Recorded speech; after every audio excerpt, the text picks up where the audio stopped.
It's casual, not formal. It's hosted by Rory Pendlin. Oh, and Renee in tow. It's time to start the show. 1, 2, 3, go!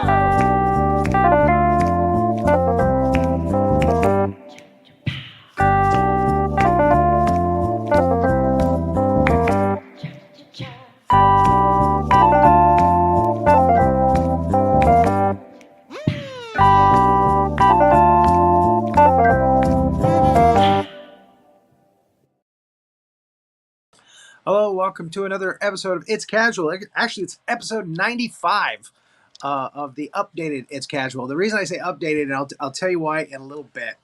There was an old show, It's Casual, I did many, many years ago, and one of my guests, who's coming up in a few minutes, used to be the host of that show when I'd have to go out and do something, like I'd have to do another gig or something. So haven't seen him in a long time. And let's bring up Renee Yaworski, my director, my better half. Hi, I have a question for you about your tagline. Why does it say used to be a stand-up comedian? That's exactly correct.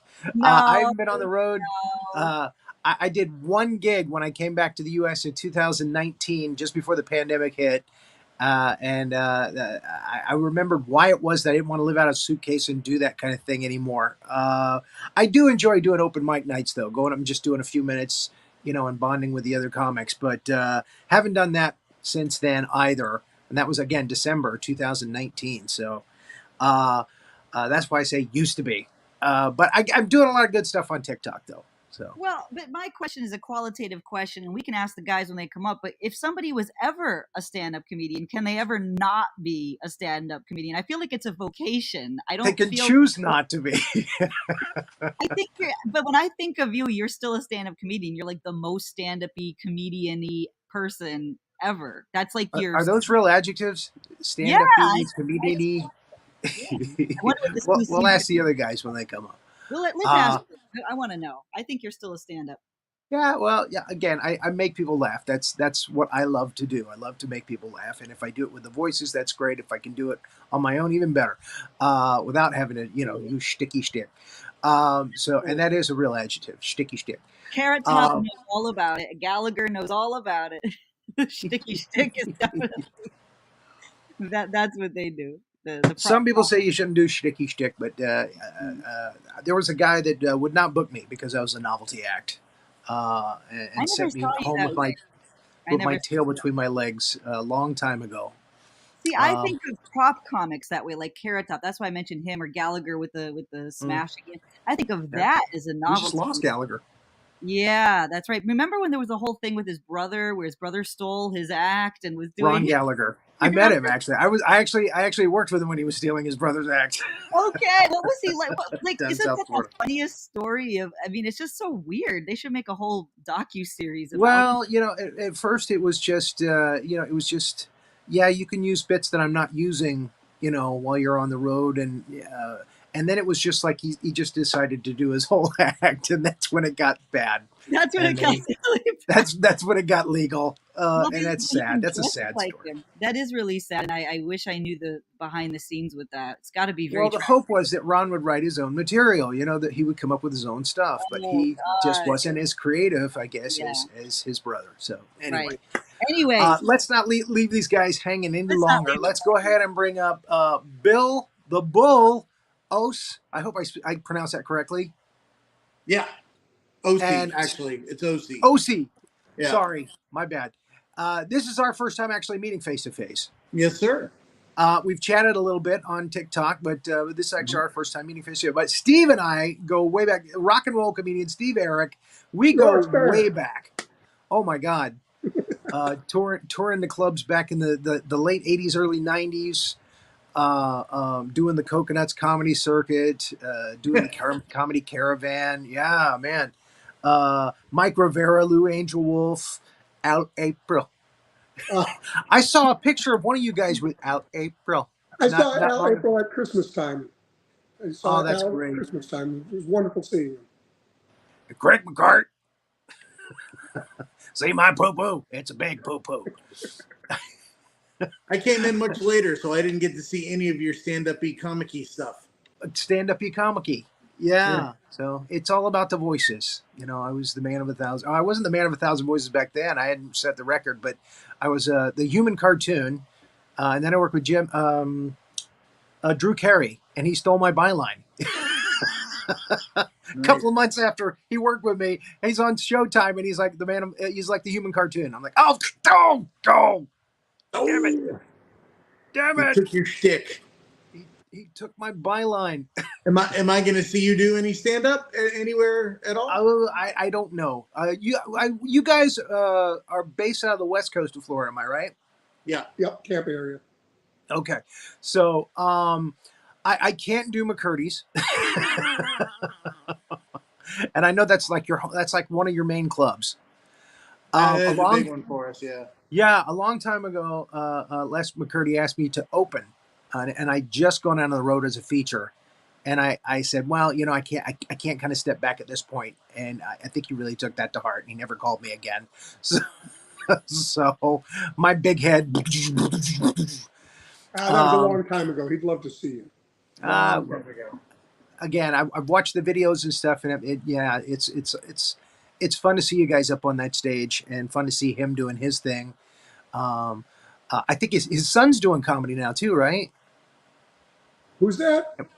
Am I right? Does Les have a son and he's doing comedy? Does not. He's got a daughter that she's liable to take over the club at one point, but she's not she's not doing any stand-up. My bad. Yeah. That might have been Les I saw that. Yeah. You know nothing about the man. No wonder he doesn't like you. No wonder he won't book you. Well, okay. You guys actually turned out to be roommates, am I right? You guys are roommates, am I right?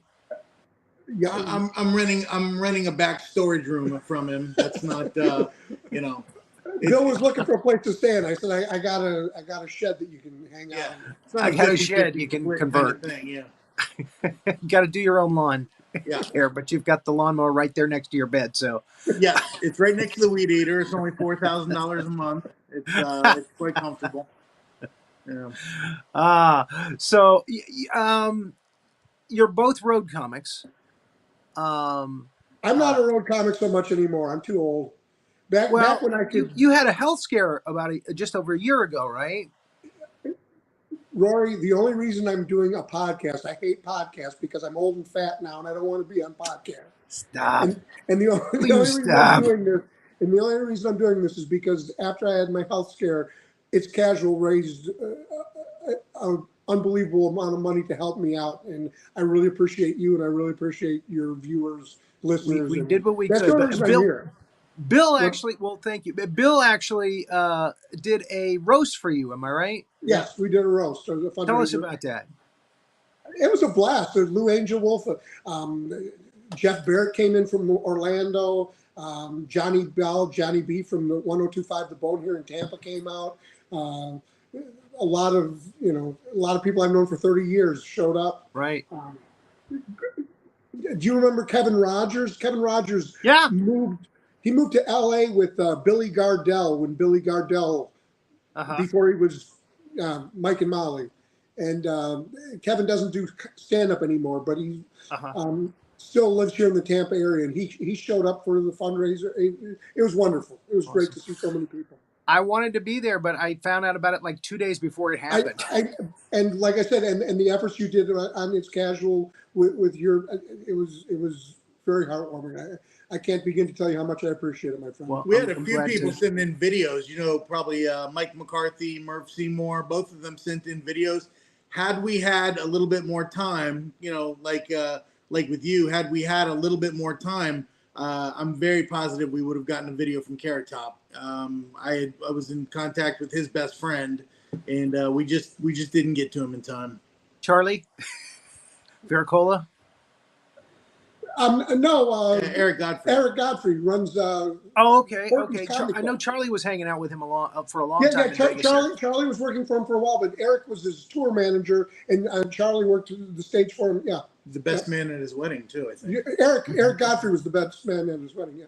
Or Carrot Top was the best man Yeah. Eric's wedding. At Eric's At wedding. Eric's wedding. Yeah. Scotty never got married. No. So, yeah, when he asked for the ring, he pulled it out of a big trunk, and Yeah. sorry, I had to go there. It was a prop ring. It fit around her head. Yeah. There you go. So now, Bill, you're actually taking over TikTok by storm. That's how I came to know you originally. I wouldn't exactly say by storm. He's up to 47 viewers. I get in a lot of trouble. So, a lot of that is invisible. So when I post things and get in trouble, it pushes me further and further behind. So I'm in and out of what they call a shadow ban. So, every now and then I'll post something to get some attention. But other than that, yeah, they've got me on restriction. You are so humble. You got like 37,000 followers. Something like that, yeah. Yeah, like man. That. Yeah, I know that. I've been busting my ass for a year and a half doing voices every day, and I finally got 1,000 followers. I got 1,100. It's funny. Most of the time when I decide to make a video, so I make the video without my glasses because I don't like the glare that it leaves on the on the videos, and it's usually at night when I'm home relaxing. So the video is from here up, and you can see my shoulders, and my cousins are constantly contacting me saying, "Cousin, why are you always naked?" It's just Sans shirt is all it is. Well, what's wonderful is you'll take some somebody else's weird video and you'll put your spin on it. You'll give your reaction to it, and it is very funny. It's a lot. It's very amusing, and again, I can see where you got all those followers from. Your stuff is consistently very funny. So I appreciate it. Yeah. So I'm again big fan. Thank you very much. Your second video that you posted got 15,000 views.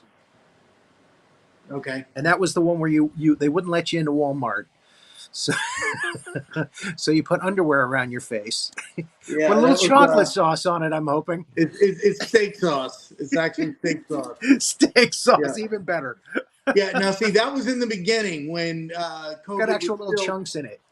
Yeah, that was in the beginning where COVID was still pretty much a joke. Comics were still making fun of it on stage. It was early. Nobody knew what it was. So, that was making jokes in the beginning before you realized what kind of seriousness we were looking at. But right. It was 2020. Yeah, and it was quite a shock to the people at Walmart because that wasn't just a video. I actually tried to walk into Walmart like that. You should have got video of that. I should have. I was so new to TikTok when that came out. When I did that. Again, that was your second video. Yeah. So, Steve, let's go back. We've played at some pretty strange places. Rory, I could write books and books about some of the experiences I've had with you, my friend. All kinds of fun stories. So, what was the weirdest place you ever had to do comedy? The weirdest? Yeah. Oh gosh, I've done nudist resorts. I've done retirement communities. I've done campgrounds. Probably the weirdest, but it wasn't really weird. There was a couple that were real big in the Tampa Bay community. They came out to comedy shows. They came out to comedy shows like 3 times a week for 10 years. And just were real beloved in by the local comedians because they were very supportive of the comedy community. They had their own table at every club in town. And he became ill, and he was put into an assisted living facility. And after several months, he made a post that he really missed seeing live stand-up comedy. That was the thing he missed the most. So me and 8 other local comics went and did a show in his room. Oh wow! Just for him. It was 8 comics and 1 audience member. Wow! Because he had come out to all the clubs and seen you guys, and you guys knew him. Yeah. Wow. Yeah. And I'm very shocked that an event like that did not make any local papers or anything. We didn't really play it up. We just kind of a big deal. I was really flattered that I was invited to do it because it was some of. Mike Rivera was there, and Steve Miller was there, and Johnny B was there. It was Catherine Maloney was there. It was Ron Hortman. It was the best comics in Tampa Bay, and plus me. You know who I'm trying to get in touch with, who I used to love to do comedy with, was Dave Miller, comedian, damn funny, I super have not chief of seen him comedy. in years. Yeah, Not well, seen him in again, I years. just talked to Lou Angel Wolf. He's still in touch with him. He hasn't been doing comedy for a long time, but I would still love to talk to him because we used to go out to like Denny's after the shows, and he would just quote huge chunks of Adam West dialogue from Batman and stuff. It just had me rolling. See, we brought out different parts of people's personality because he and I never went to Denny's. We always went to the Tang, a strip club. Oh, well, yeah. Again, some comics would do that too. And he came back then. Everybody had the little micro cassette players that that you carry around in your pocket, so that if you had an idea, you'd record it and work on the Yes, premise later. yes. And Dave, He was on the way leaving a strip club one night, Dave Miller pulls out his little micro cassette and said, "I got a lap dance and I paid her $20 to talk dirty." And he pulled out his micro cassette player. Here's what she said. Exactly. My entire doing comedy, all I've heard is legends about this guy over here. No. And Yeah. we went and did a show in Brandon, Florida. I can't remember the guy that was booking it, but we did a show in Brandon, and we decided to go to a strip club called Deja Vu on the way back, right? Deja Vu over in the Brandon area. And the thought of being able to attend a strip club with the strip club legend himself was very tantalizing. I get there. All of the girls are giving attention to him. The only stripper that gave me any attention was a 300-pound woman named Bootylicious. No. That was it. That's what I got. He had all the attention. Steve Arik gave new meaning to the words "bark like a dog for me, baby." Oh, yeah. Well, no, but the reason I actually brought up strip. I don't know if you remember this or not, but I was telling Bo earlier that I used to guest host It's Casual on the public access. Yes, when you go I was out going of to town. mention that. And yeah, one of the best shows, one of the best episodes of It's Casual was you hosting, and you had Dennis Piper come on as a guest with that was so much fun. With his soap collection from different hotels that he had stayed at. Yes, we fabricated this whole thing that we're trying to think of the most boring guest you could possibly come up with, and we came up with he was a hotel motel soap collector, and he had hundreds. Oh, nice. and actually the irony of it was actually my hotel soap collection, because I had aquariums full of soap that I'd steal soap from hotels and I'd throw them in an aquarium when I got home, and I had several aquariums in my living room full of motel soap. So I did not know. I did not know that. I didn't know that was your soap collection. I thought it was his. I thought it was Dennis's.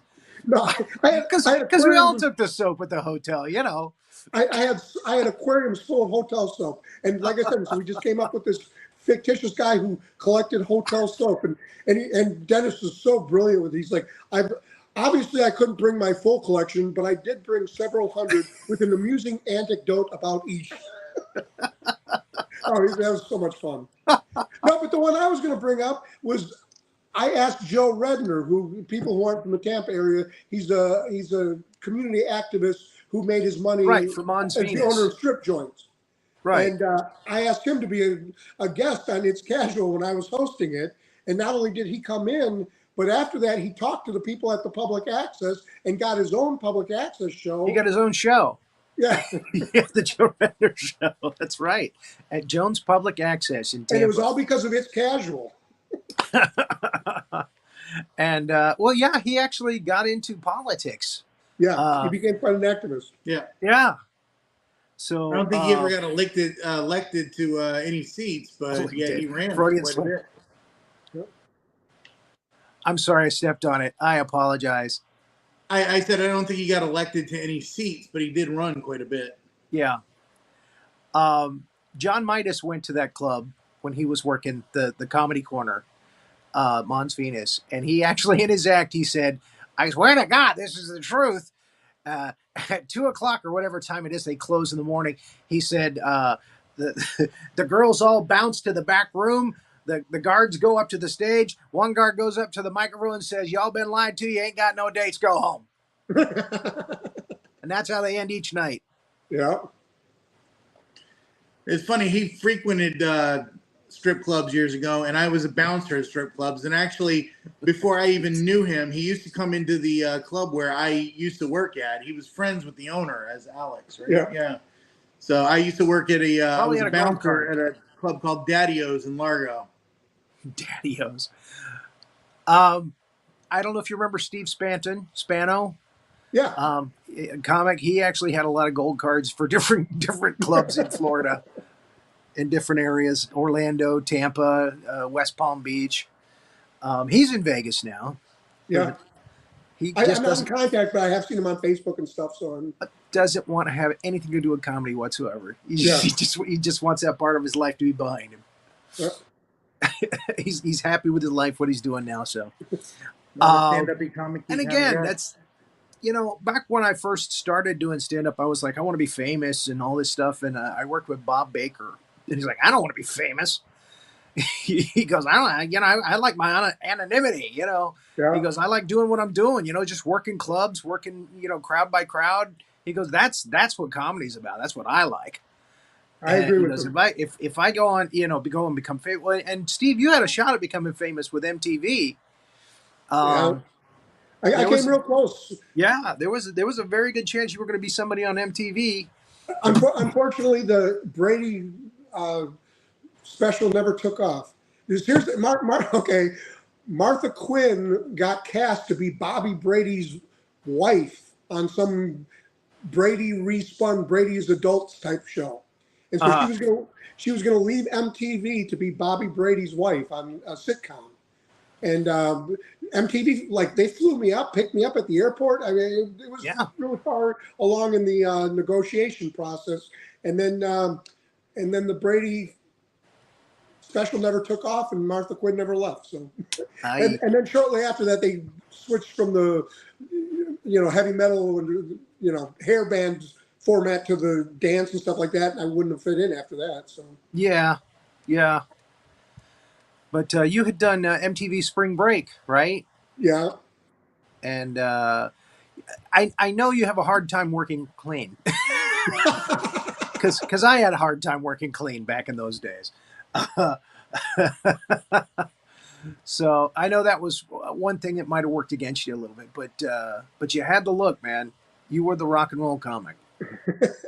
Well, I've always just done stuff that I find funny, and unfortunately, there's not many clean things that I find funny. It's got to be you're wearing your Kiss shirt. You're laugh. A huge Kiss fan. Yes, I am. And one of our viewers, John Duncan, who watches from Tasmania, he was saying you look kind of like Paul Stanley. Well, thank you. Most people say Gene Simmons because I'm a little heavier now. Is Gene Simmons heavier now? I haven't seen him lately. A little, yes. Paul Stanley's very fit. Gene's a little. There you go. Enjoys his desserts. There is another guy that I worked with. His name is Jeff Chokel. I worked with him at Skull Kingdom here in Orlando, who was a huge Kiss fan. And somehow, some way, he ended up getting a lunch with the guys. Oh, neat. Yeah. His girlfriend came with him. I think this is how he got it. Because she was well known and she was gorgeous, beautiful. And she ended up going upstairs with Gene Simmons. Uh-oh. Yes. And Jeff was like, yeah, go ahead, whatever. Hey, as long as I get my autograph. Getting autographs, having a great time, drinking coffee with them, sharing stories and stuff. And she comes down crying. Oh, no. Yes. And Gene comes down and he's pissed. So on their way out, he's like, can you sign the autographs for next to these other guys? And he actually, give it here. He actually got all 4 of them signatures, even though that happened. And of course, it was over between him and her after that. Terrible. Doesn't matter. He got the autographs. He got the autographs. Hey. Yeah, you can't see it on camera. We can't put it in there, but he's got an entire man cave, it's the most Kiss I've ever seen. It's Kiss everywhere. It's like Kiss exploded in that room. Kind of like my Godzilla collection. Yeah, Rory's always been big on collecting toys and collectibles and stuff like that. Oh, mostly Godzilla. So, in any case, that's my thing. That and costumes. I've got a closet full of sticky shtick that I use. Yeah, I'm a hack for TikTok and stuff. But in any case, and it's Halloween month, so it's a good month for me.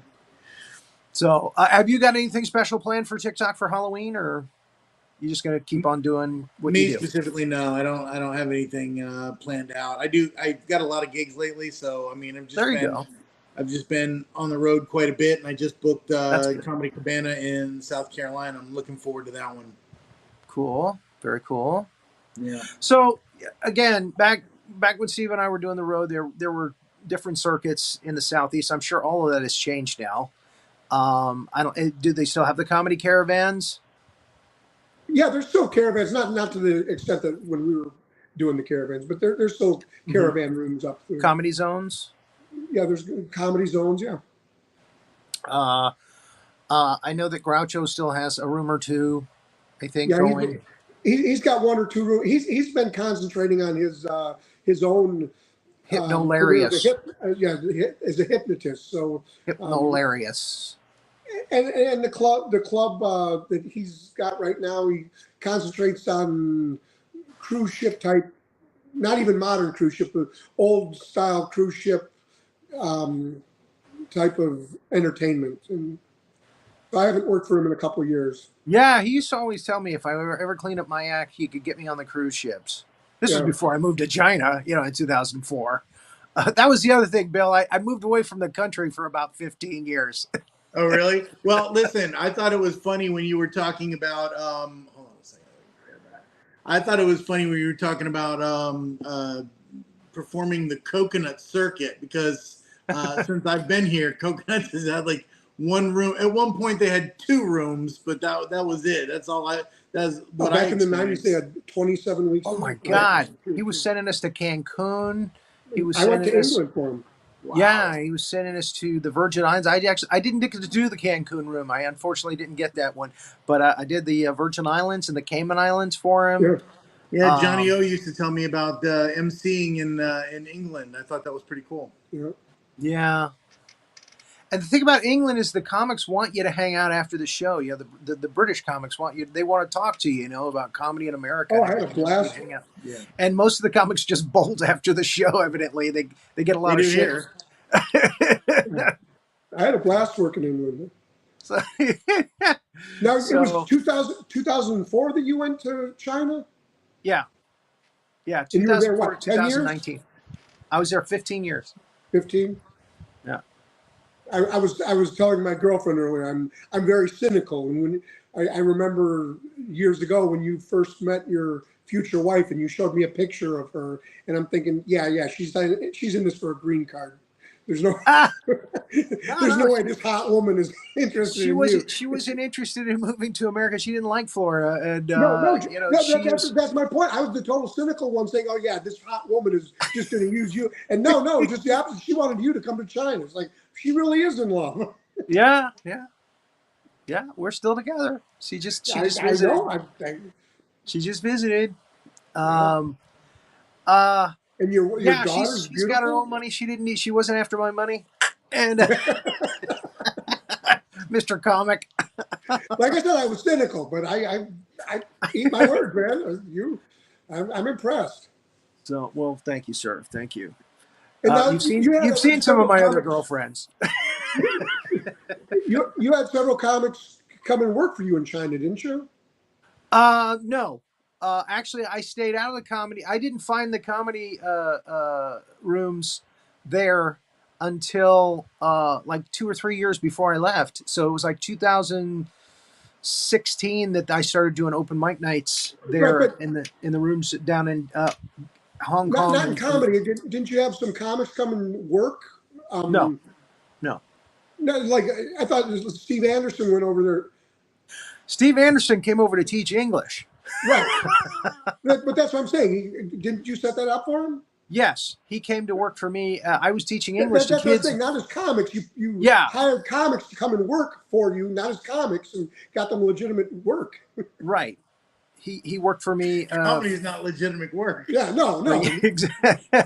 See, you should have said that. Yeah. Real work. He wants to go back. Yeah. I hear it's a very different China now. My wife is telling me you don't want to come here anymore. It's just not. It's not good right now. You know. Right. So it goes back and forth. You know. In any case. Now your wife still resides in China? She's still there, yeah, because she sells elevators for Mitsubishi. Like I said, she's got her own money, you know, so she's making good money selling elevators there, and she sent me here to bring my daughter to high school here. Oh, okay. So she wanted my daughter to go to high school in America because she could go back to China and go to any college she wanted to. Unfortunately, it didn't work out that way. The pandemic hit in 2020, the next year, and my daughter ended up being homeschooled, and she's probably going to go to college here, probably at Full Sail. So. Oh, Full Sail in Orlando, fun. Yeah. She's a really good digital artist, so I want to encourage that. I want her to do what makes her happy. So sure, she's gonna do a college for digital art. So is it your plan to return back to China? It was, but now we don't know. You know. I may retire here and we might find somewhere else. She doesn't really like it in Florida, so we may find somewhere else. I gotcha. So, but enough about me. No, it's great catching up with you, my friend. We want to talk about you guys and what you're into and what you're doing. So, what kind of you say you're not doing too many gigs anymore, Steve? You should. I'm doing a couple weekends a month. I mean, you know, I still get out and do Florida gigs and stuff locally and stuff. So I'm still working. I'm not going to go out on the road anymore. I'm too, you know, back when I used to be younger and enjoy going and hanging out in strip clubs and partying on the road, it was a fun time. But now I'm a 60-year-old man. I just want to get in my bed, you know. Hey, I'm done. Going back to my apartment. From what we heard while he was on the road, he was still spending a lot of time in bed. So I can verify that. Yeah, we've heard tons of stories. I can't tell them at this show. Yeah, exactly. I've sworn to Rory I will never tell any of our stories. Yeah, right. Our stories. Rory was involved. Oh, I know Rory really well. It gets crazy. It does sometimes, you know. Especially if you're on the road with him.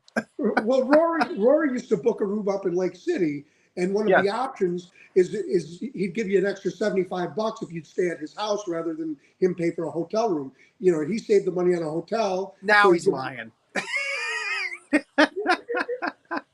Now he's lying. I got him a hotel room. You don't remember that. You told me. Hey, it wasn't a great hotel room, but I got him a hotel room. No, you always got me a hotel room, and there was one time that you told me, hey, if I'll split the cost of the hotel room with you if you can just stay at my house instead of me paying for a hotel. I'm like, yeah, that's cool. And so I stayed at your place and ended up bringing someone to your house. And anyhow. Why don't I remember this story? This particular story. It sounds like it goes dark. You probably don't want him to finish it on here. It was never dark. Kids. No, we ended up leaving. I ended up not staying at Rory's house that night. Nice. It was never dark.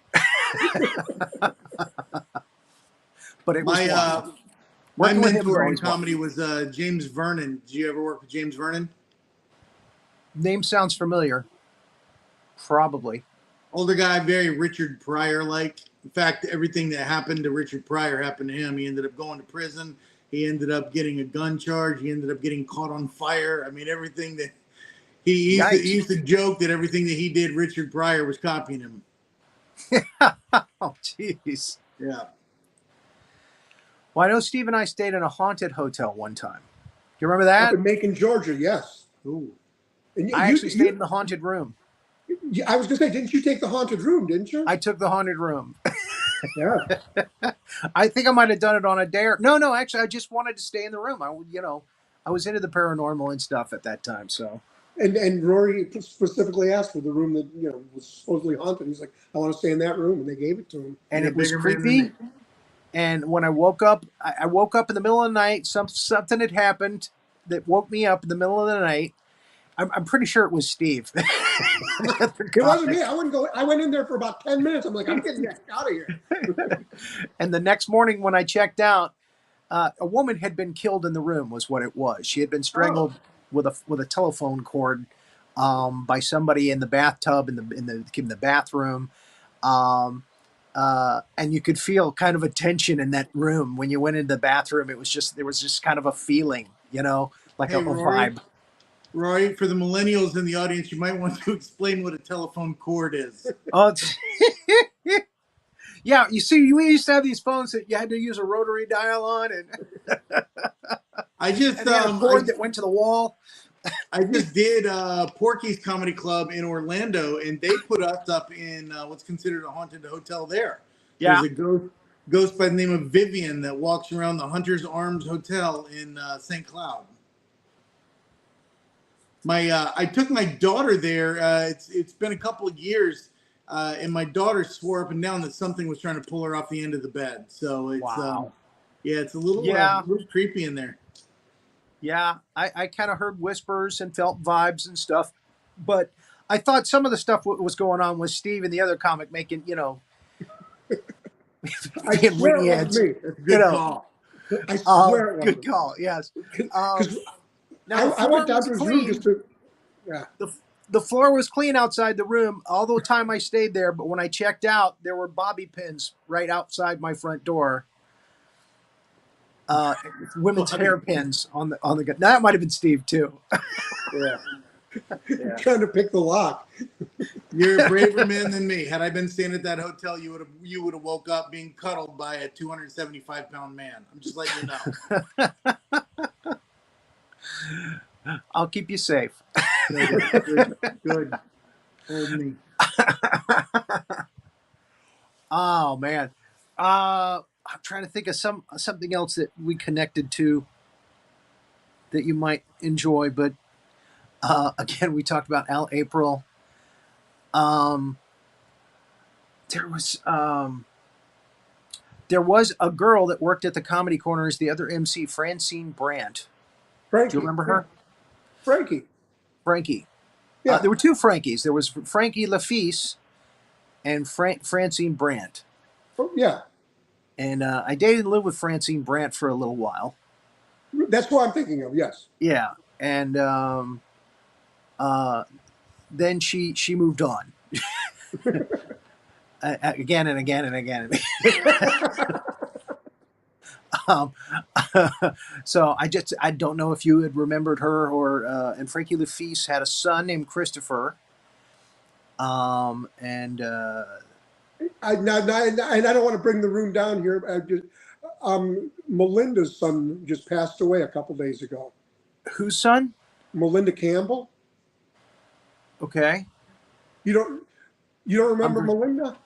I don't remember Melinda. I'm sorry. She was the extremely gorgeous blonde that worked in the front office of Phantasma at the Comedy Corner office during the day. Okay, yeah, I never really got to talk to her all that much. But you know who I'm talking about. That was in John Stahl's office down in West Palm, right? Yeah, no, I only went down to West Tampa. She worked at Tampa. Oh, she was in Tampa. Yes. I've heard both of you guys mention the Comedy Corner. Where was that one located? Because I only knew of Side Splitters, and at one point, Side Splitters was Crackers, wasn't it? Yes, Side Splitters was Crackers. Yeah. Crackers. You also had Kisses downtown. Right, the Comedy Corner then became Comedy Works, then it became a strip joint. I believe it's a male dance review now. Yeah, it's on Kennedy, just off of Dale Mabry there. About a block or two away from Dale Mabry. And again, Crackers used to be down Dale Mabry, down towards where Hulk Hogan used to live. Where was Kisses located? That was downtown. Kisses was before me. Kisses closed in '87, which is the year that I started. Okay. Yeah. I got you. I got into the Comedy Corner in '88, just by pure luck. Going to the I went down there to go to USF. And I was in the speech program there, and I was doing audiovisual work at the college.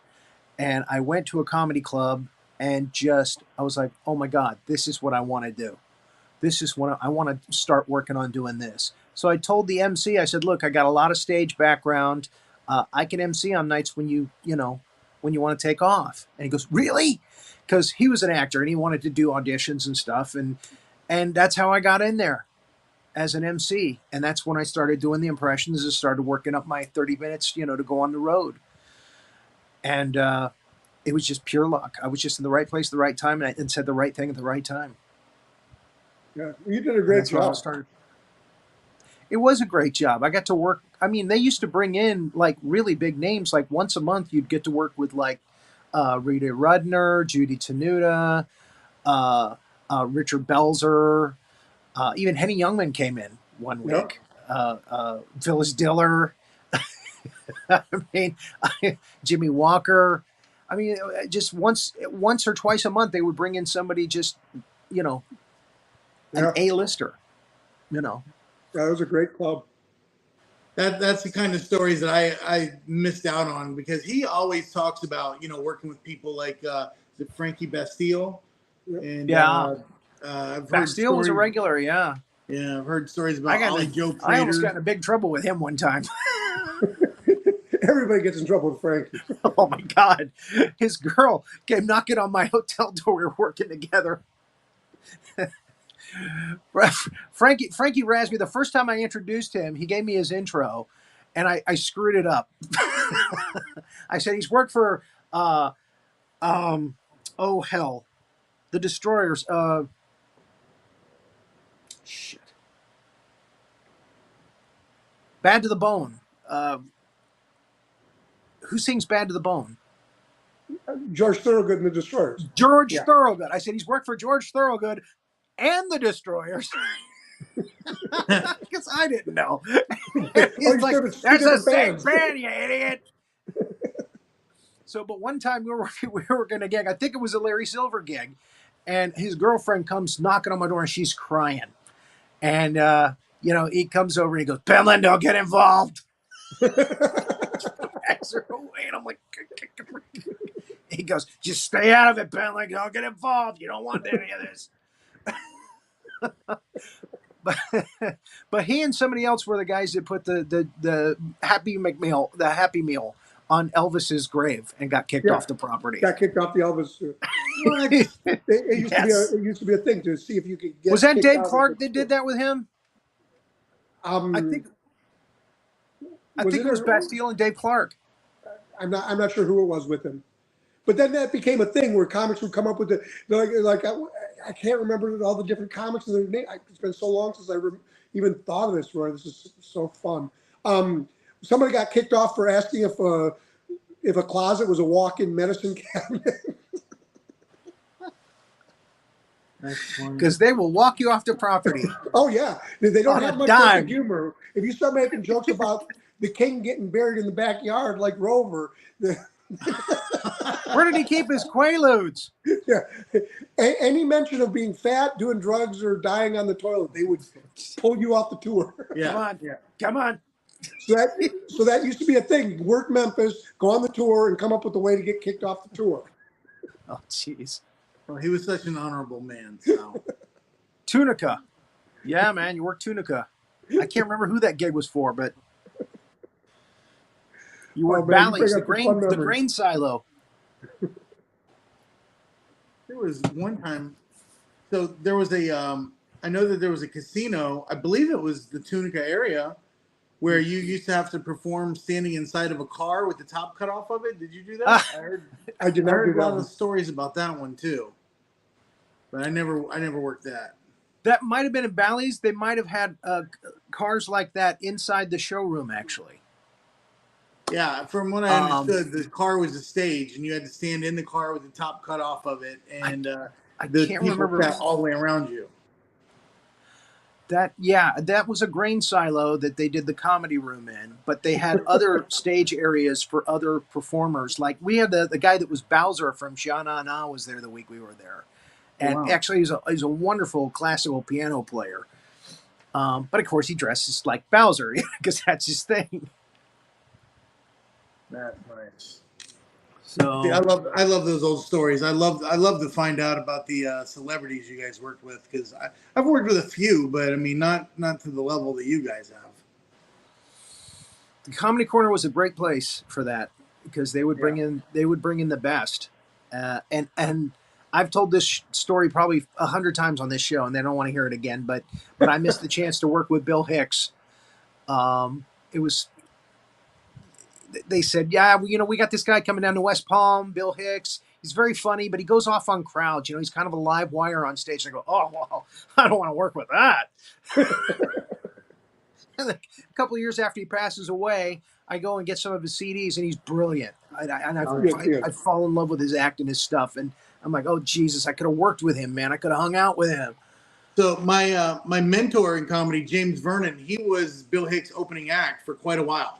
Yeah. And he used to tell me, he told me a few times about this this gig they were doing. And James had a great set. Bill did not do so great. At the end of the night, they went back to their rooms. James asked Bill, he goes, you want to go get a drink? And Bill said, no. He goes, I just want to turn in for the night. Next morning, James went to his door and said, hey, you want to go get breakfast? He says, no, I'm just going to hang out in my room. James goes back at lunchtime. He says, you want to go get lunch? No, I'm just going to stay in my room. Come supper time, he goes, you want to go get a bite to eat? Bill says, no, I'll see you at the show.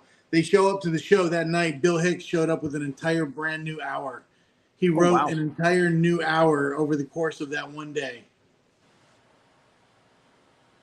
And I can't imagine Bill failing, though. Yeah. Again, the problem was if the crowds weren't laughing, because he wasn't telling, quote, dick jokes. He hated that. He's like, don't worry, folks. We're gonna pull the parachutes of Dick Joke Land and float down to Dick Jokeville, and he just go off on him for just laughing at stupid stuff and not stuff that actually had some thought behind it. Well, just before James Vernon passed away, me and him came back from a gig, and there was a strange car in his driveway. And when we got there, some people approached him, and they wanted information about Bill Hicks because they were making a movie. I don't know if you remember a while back, Russell Crowe was going to play Bill Hicks, and they were going to make a docuseries using Russell Crowe.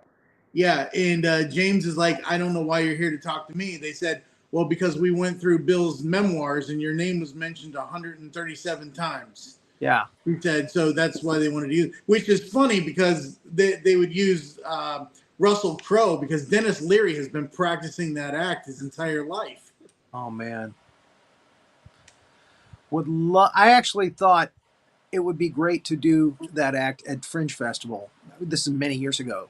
But, I just never, I was going to talk to his family to see if it was okay with them. But it just never happened. I just ended up doing other things instead. But yeah, Hicks is, and he had, like you said, he had so many different acts, and he was really loved in Europe and Australia. That's why Russell Crowe wanted to do it, because they really loved him in the UK and Australia, because he made fun of the establishment here, and what the people, the ruling class here, and he wasn't afraid to pull punches. He was downright brutal on stage when he did some of his material. Yeah. Yeah, no, he didn't pull punches. There was one night James told me that they were doing a gig. They were doing a gig somewhere down south. I can't remember where it was. And Bill was getting a little bit dirty, and a lady in the audience told him that he needed to watch his mouth because he was in the Bible Belt. Yeah, and he told him you might want to try suspenders.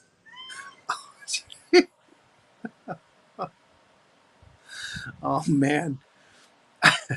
We got us a reader here. Yeah. That's the best line. Yeah. Have you ever heard Carrot Tops tell the story about Bill Hicks right before he died? No. It's very touching. It was actually Colleen down in West Palm called Scotty to come and meet her, and she had Bill Hicks with her. Uh-huh. And Bill wanted to meet with Scott to apologize to him because he had used him as the brunt of so many jokes and, just used Carrot Top as a punchline. And just before he passed, just to say, hey, look, it's nothing personal. It was just, you're well known and it was just an easy thing. And I meant nothing personal by it. And I'm very impressed by what you do. And it was just real touching. The guy would reach out like that. Yeah. Yeah. I got fired from the Comedy Corner by Colleen. Well, screw her and that stupid feel-good story. Sorry. But you mentioned Colleen McGar, and I just go, every time I watch Bill Hicks specials and she's like, she got onto me for not policing the crowd of the club, so I goose-stepped in the back of the room, and she was furious and said, he's gone. Get rid of him. You gotta love that. Don't burn bridges, blow them up. Go answer the phone, funny boy. Now, were you one of the comics that worked at Bennington Comedy Club over on 19 in Clearwater? Did it a couple of times. Bennington brutally put another impressionist on up before me one night, and I died. I just died a miserable death, and he thought it was hysterical. And that was probably the last time I think I did his club. But I remember going back to his place and him showing videos of famous comics like Brian Regan biting it at his club. He saved all the bad tapes. That's funny. He loved watching comics die. Oh, yeah. Yeah. I've heard him talk about that. So did the room a few times. Loved my favorite place over in St. Petersburg area was I think it was called the State Theater, the one that had the long hallway from the green room.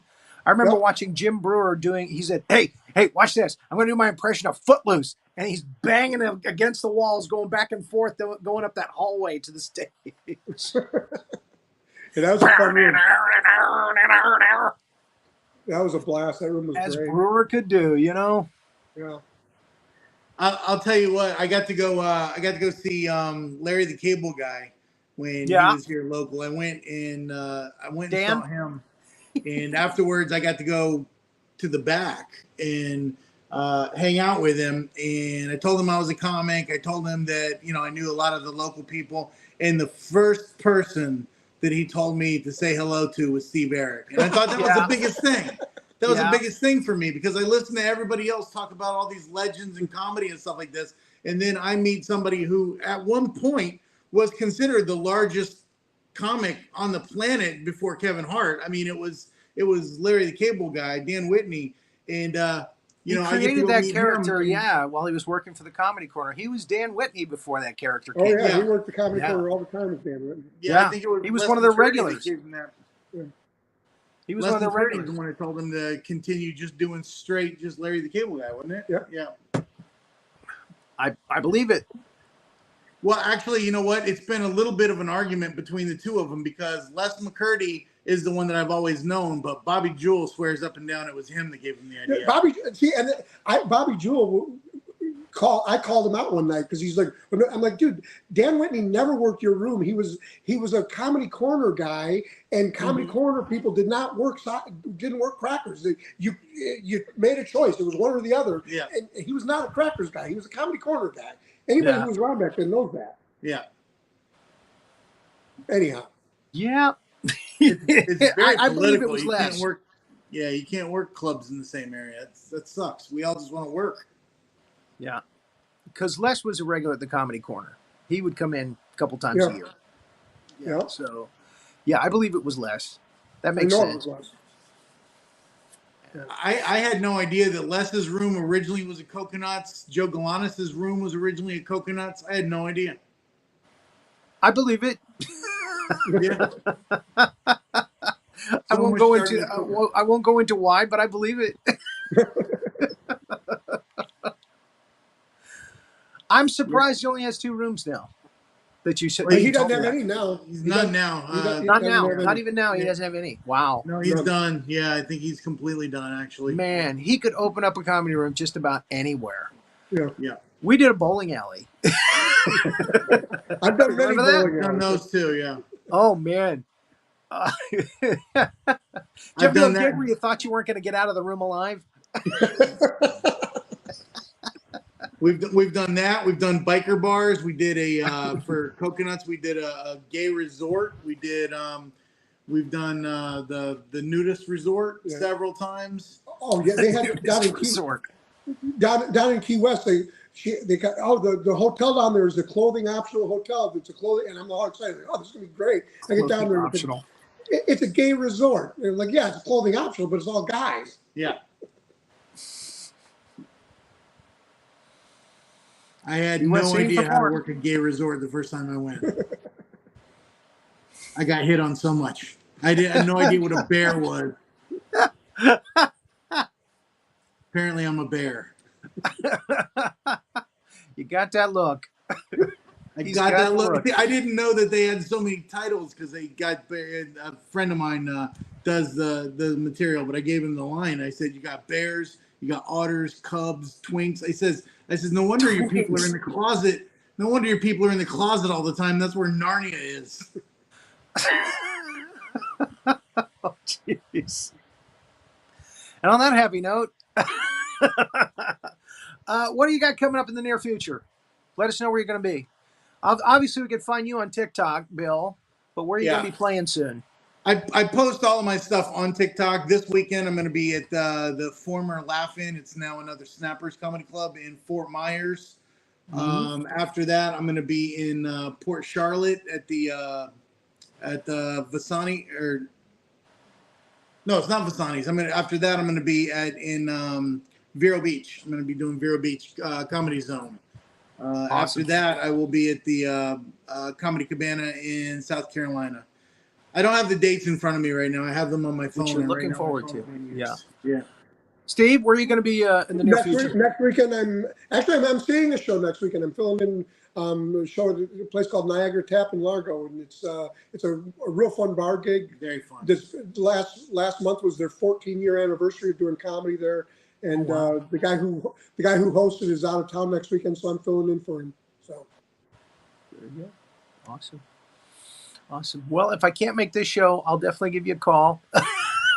Now you're in the Orlando area, correct? Yeah.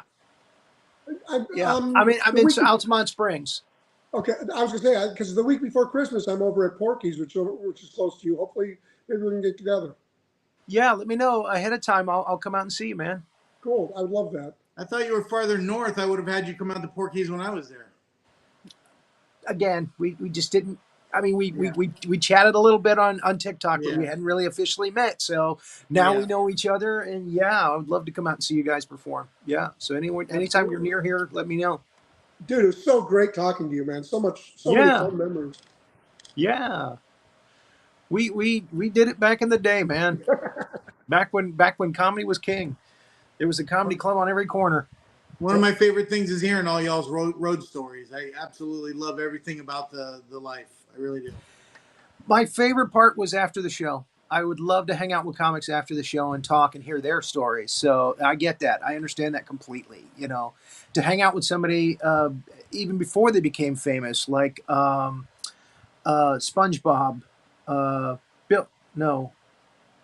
Kenny. Tom Kenny. Tom Kenny. He used to be at the Comedy Corner all the time as well. Yeah, I got to hang out with him a couple of times. He'd tell wonderful stories about Robin Williams and, the back steps of Igby's. Just wonderful times hanging out with guys and just hearing about the business. Drew Carey. I remember hanging out with Drew Carey at the Comedy Corner. Mm-hmm. Yeah. Damon Wayans actually took me to one of the scariest clubs I've ever been to. I didn't think I was going to get out of there alive. I gave him a lift, and like an idiot, I went in with him, and he immediately tried to get rid of me as soon as he realized I was still tagging along. He tried to save your life. and driving Dice Clay and his boys around for a week in my Nissan. That was interesting. Yeah, just it was a different time, man. It was a different time. Oh, All right, guys. Thanks so much for coming on the show, hanging out with us. Looking forward to seeing your comedy in the near future. I'm gonna keep an eye on Bill's TikTok for sure. I love his stuff. And keep putting it out. Steve, hopefully I'll see you again soon, my friend. It was great talking to you, Rory. All right. Take care. Have a great night.